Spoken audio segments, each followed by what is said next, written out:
पहाड़ के उस पार उससे जाया नहीं जाता था। और ज्यादा लंबे सफर वो तय कर नहीं सकता था।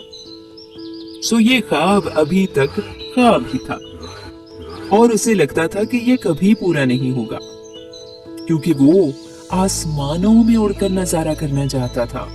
अब भला देखें, आपने सुना है कभी कि कोई कछुआ हवा में उड़ा हो? और वो हवा में कैसे उड़ सकता था?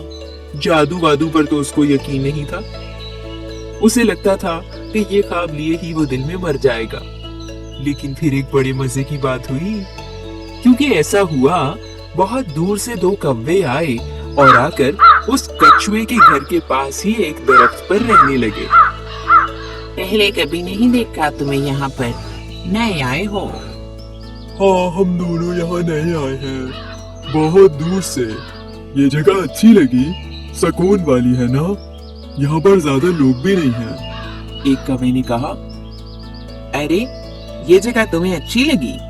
अजीब बात है, मैं सालों से यहाँ रहता हूँ, मुझे तो अच्छी नहीं लगती और मैं चाहता हूँ दुनिया देखूं। तुम कैसे अजीब हो, इतनी दूर से उड़ते हुए आए, यहाँ आकर बैठ गए। हाँ, हम दुनिया देख आए हैं ना, इसलिए यहाँ आकर बैठ गए। सच में? कितनी दुनिया देखी है तुमने? अरे बहुत सारी। ये अभी भी हम अमेरिका से होकर आ रहे हैं, और जब यहाँ पर थोड़े बोर हो जाएंगे ना, तो हम छुट्टियों के लिए टर्की चले जाएंगे और फिर वहाँ से मलेशिया चले जाएंगे। बस हम घूमते रहते हैं, खूबसूरत है बहुत दुनिया। अरे ऐसी बातें करके मेरा दिल तो मत ललचाओ। ओह हाँ, सॉरी। तुम तो कभी उड़ नहीं सकते और कभी दुनिया ऐसे नहीं देख सकते जैसे हम देखते हैं। खूबसूरत नजारे आसमान से, वाह, सब नजर आता है। अब जो कौवों ने उसको बताना शुरू किया, तो बेचारा कछुआ जो पहले ही उदास रहता था, अब और उदास रहने लगा। सारा दिन वो सोचता कि कौवे हवाओं में उड़ते हैं, कितना कुछ देखते हैं, क्या कभी ऐसा होगा कि वो हवा में उड़ सकेगा? कहते हैं कि जहाँ चाह वहाँ राह, यानी जब इंसान कुछ पाना चाहता है तो कोई रास्ता निकल ही आता है। और एक दिन कछुए को भी एक रास्ता सूझा। भाइयों भाइयों भाइयों, मुझे एक तरकीब आई है जिसके साथ मैं हवा में उड़ सकूंगा, मगर मुझे तुम्हारी मदद की जरूरत है। Please please. सच में? अगर कुछ भी ऐसा हो जो हम कर सके यार, हमें क्या फर्क पड़ता है, हम कर देंगे। तुम्हें थोड़ी दुनिया ही तो घुमानी है। जब से यहाँ आए हैं तुमने हमारा ख्याल रखा। बोलो बोलो बोलो, कैसे करना है? अब कछुए ने एक मजेदार सी तरकीब बताई। कछुए ने कौवों से कहा कि वो कहीं से एक सीधी सी टहनी लेकर आए। दोनों कौवे उड़ते हुए गए और थोड़ी ही देर में एक सीधी सी टहनी ले आए। अब कछुआ बोला, तो भाइयों, मैं रात में सो रहा था तो ये ख्याल मुझे आया। देखो, अगर तुम दोनों अपनी चोंच से इस टहनी को पकड़ लो और मैं जो हूँ, मैं अपने मुंह से इस टहनी को पकड़ लूं, तुम दोनों हवा में उड़ोगे और अपनी चोंच में इसको पकड़े रखना, और मैं अपने मुंह से इस टहनी को पकड़ लूंगा। जब तुम उड़ोगे तो इस तरह से मैं भी उड़ूंगा। ऐसे मैं उड़ पाऊंगा और मैं आसमान से जमीन पर देख पाऊंगा, नजारे कर सकूंगा, इस वादी के परे के नजारे भी कर सकूंगा। प्लीज। अरे हाँ हाँ, ये मुश्किल नहीं है। तुम क्या कहते हो बंटो? एक कौवे ने दूसरे से पूछा। हाँ, ये इतना मुश्किल नहीं है, कर लेते हैं। शुक्रिया दोस्तों, शुक्रिया शुक्रिया। क्या तुम कर दोगे? हाँ बिल्कुल कर देंगे, लेकिन देखो, मुझे एक ख्याल आया है। हम तुम्हें इसमें उठाकर ऊपर ले जाएंगे, मगर याद रहे अपना मुंह मत खोलना, क्योंकि जैसे ही तुम अपना मुंह खोलोगे, अरे तुम्हारी ग्रिप लूज होगी और तुम जमीन पर जाकर गिरोगे। हमारी तो खैर है, हमने मुंह भी खोला क्योंकि हमारे तो पर हैं, मगर तुम ऐसी गलती मत करना, अपना मुंह बंद रखना।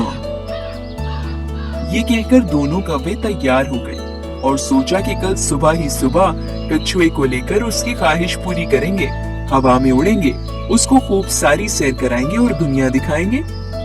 कछुए को सारी रात खुशी से नींद नहीं आई। सुबह ही सुबह तीनों ने मिलकर वैसे ही किया। कौवों ने अपनी चोंच में कुछ ऐसे स्टिक को पकड़ा कि कछुए ने बीच में आकर अपना मुंह स्टिक से लगा दिया और इस तरह दोनों तरफ से कौवों ने उड़ना शुरू कर दिया। कछुए के मुंह में स्टिक थी और उस स्टिक को कौवों ने पकड़ा हुआ था। अब जो कौवे हवा में उड़े तो कछुआ भी हवा में उड़ने लगा। वाह! जैसे जैसे ऊपर की जानिब जा रहे थे, कछुए की खुशी पहले से ज्यादा होती जा रही थी। दोनों कौवे बहुत देर उसको हवाओं में लेकर उड़ते रहे, इधर से उधर। वो रंग बिरंगे खेत देख रहा था, बारिश होती देख रहा था, बादल देख रहा था, सूरज देख रहा था, नदी नाले देख रहा था, दरख्त देख रहा था, बहुत कुछ देख रहा था और वो बहुत खुश था। यही सब तो था जो वो चाहता था। 1 घंटा गुजर गया था लेकिन कछुए का शौक अभी पूरा नहीं हुआ था। वो तो शायद आज के दिन में ही पूरी दुनिया घूमना चाहता था। और दोनों कौवे वो तो उड़ने के आदी थे और वो खुश थे कि वो कछुए की मदद कर पा रहे हैं उसका काम पूरा करने में। अभी वो हवा में उसको लेकर उड़ रहे थे कि एक और कौवा दूर से उड़ता हुआ आया।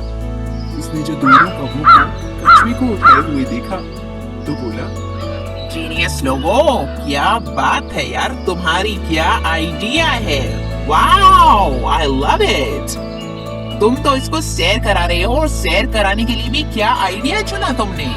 वाओ, मैं सोच भी नहीं सकता था। एक स्टिक के साथ दोनों ने मिलकर उसको हवा में उठा लिया। बहुत खूब। कछुए ने जो ये सुना, अरे नहीं, वो ये बर्दाश्त नहीं कर पा रहा था।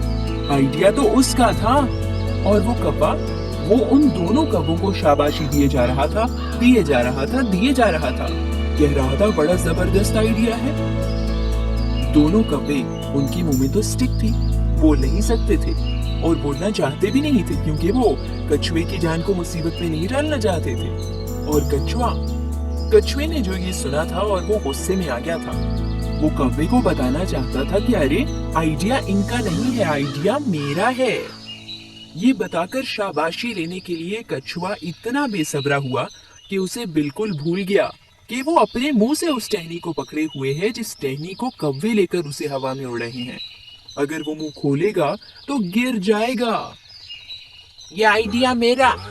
अभी कछुए ने यही लफ्ज बोले थे कि उसका मुंह खोला, उसकी ग्रिप टहनी के ऊपर कमजोर पड़ी और वो सीधा आकर नीचे गिरा।